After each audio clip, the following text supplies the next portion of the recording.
Change your heart, change your life, change the planet. Hey everybody, it's Tim Van Orden out on the Appalachian Trail doing my first trail walk / Bigfoot stride in 6 weeks.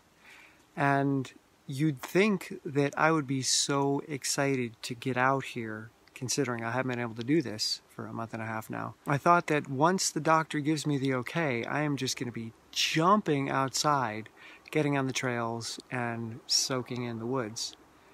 But that wasn't my experience. Just like the video that I made yesterday where I said that even though I don't have to limp anymore, I'm still limping, not because I want to, but because I've learned limping. So my brain has learned this behavior, and now that I don't need to do it anymore, it's really hard not to. In fact, I still can't walk a perfectly balanced step. And I'm experiencing the same thing with the motivation to exercise. My brain has learned that running, especially on trails, is dangerous, it's bad, it's to be avoided. And what you have to realize is that there's lots of different modules or networks in the brain. One of them talks and is conscious and creates simulations of the world and makes goals and predicts the future, etc. And other parts of the brain are all about survival and learning, and specifically learning things that are dangerous or great opportunities. So what I have taught my brain is that this is dangerous, this is to be avoided, this is not good. And my brain learned that really well, at least the parts that are about my protection.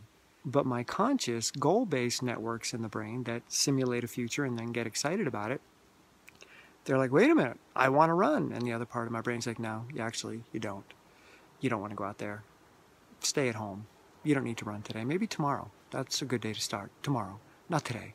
So I found it really interesting that I went to bed excited to get up and go explore the trails today, but then when I woke up, my brain was doing everything it could to keep me from coming out here. So I had to really go through my toolbox of being in the moment and engaging in a tiny behavior without thinking about this larger conceptual future called, I'm going to do a trail run. Instead, let's focus on finding a shirt to put on. Let's focus on putting shoes on. Let's focus on getting a backpack and maybe get some goodies in there to snack on, like some baby food squeezies. And step by step, I got myself to the trailhead, but it was not easy. And it was not with enthusiasm or excitement, even though part of me was like, yeah! My brain was putting me in a state of avoidance or even of depression as it tries to protect me from getting injured again by being out here. So it's been really interesting to watch that happen and then to be out here and notice how my brain is super, super cautious and it's screaming at the slightest little percept of any kind of pain.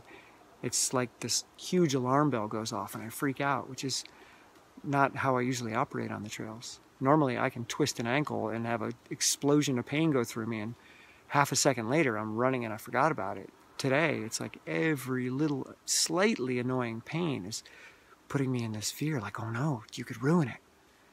And that's unconscious, but it's fascinating to watch it all take place. So as I move forward from here, I'll keep you informed, but it's going to be a slow build, not just for my body, but for my brain to relearn that it's safe to be out here and to help nurture it along the way and not to force it back out here, because that's not going to work. It's going to rebel.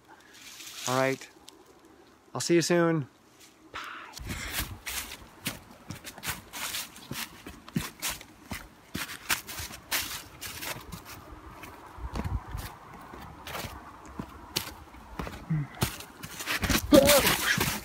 Yeah, that's what I'm talking about right there.